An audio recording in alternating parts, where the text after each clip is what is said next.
Though having first broken out with international audiences thanks to his back-to-back Mark Wahlberg action vehicles in Contraband and Two Guns, Baltasar Kormaker has steadily become one of the premier directors for the survival thriller genre in America.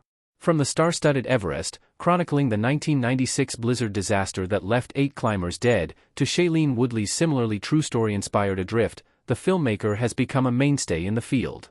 He's now back with Apex at Netflix, but unfortunately, the movie doesn't do much to really feel like a fresh ride. The setup for its 2 central characters, played by Oscar winner Charlize Theron and Golden Globe winner Taron Egerton, is far too simplified and familiar, while the attempt to find a balance between its stalker and survival thriller plot elements ultimately makes the pacing quite uneven. Apex pumps the brakes too often and is too familiar for its own good.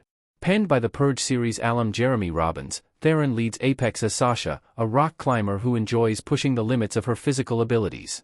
As she grieves the death of her partner during a previous expedition, Sasha heads to the Kadumba Valley region of New South Wales, Australia, eschewing her rock climbing to kayak through the river rapids.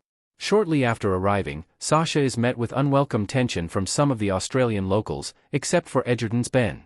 Slightly awkward but friendly, he not only offers her directions to the Grand Isle Narrows, but also recommends an alternate route for an extra challenge.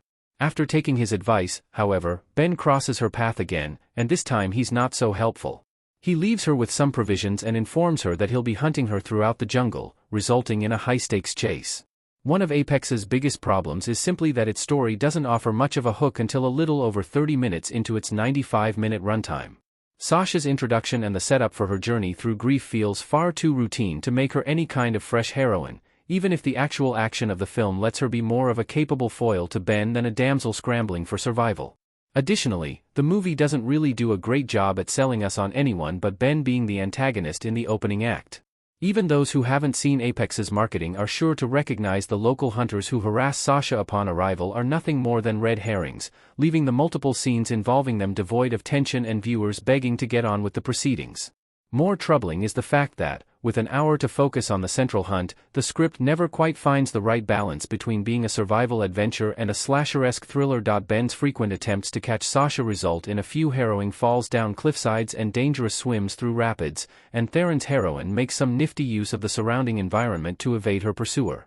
Kormaker's direction here merits plenty of credit for amplifying the movie's more survival-driven storytelling, nicely capturing the sweeping scale of the Australian jungle the majority of the film is set in. Additionally, Framestore, Gavin Round, and Enric Pavdeja, all of whom have worked with the filmmaker on his previous genre efforts, do a largely remarkable job to smoothly transition between the visual effects-focused set pieces and practical stunts by the actors and their doubles. But, without diving too heavily into spoilers, Apex barely reaches its halfway point before it decides to give Egerton and Theron more face-to-face time, gradually teasing out Ben's true motives for hunting people like Sasha. In the movie's defense, once more information is given about Ben's history, it does prove effectively shocking and really raises the urgency around Sasha finding a way to get the upper hand. In some cases, it could be argued that Ben's motives would better be kept hidden, backed up by how he's at his most terrifying in the early parts of the film's hunt. His unhinged, animal-like calls intended to unsettle Sasha, his surprising attention to detail and planning for things, his love of energetic music to fuel his hunt, and his eerie ability to freely flow through the jungle amplify the tension without knowing the truth of why he does what he does. Image via Netflix. Truthfully, though, Ben's effectiveness mostly comes down to Taron Egerton's remarkable performance in a rare villainous turn. The Kingsman franchise vet really leans into the more maniacal nature of Ben in both his conversations with Sasha and action scenes, but also layers in just enough humanity to make him a curious figure to watch. As for Theron, it's not that she delivers a lackluster performance, but the script doesn't give her a lot of material to work with.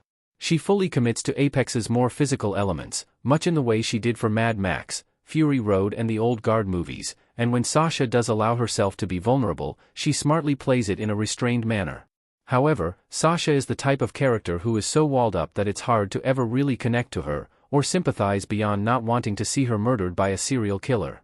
Overall, Apex really feels like Kormaker has yet to fully nail down a better way to tap into the human stories at the center of his survival adventures. The Idris Elba starring Beast was plenty enjoyable when it focused on the core concept of its star going up against a lion in the South African wilderness, and his latest is similarly at its best when it's about Egerton chasing Theron through the jungle. But with thin character work and a familiar story surrounding it, the movie ultimately proves more disposable than enjoyable.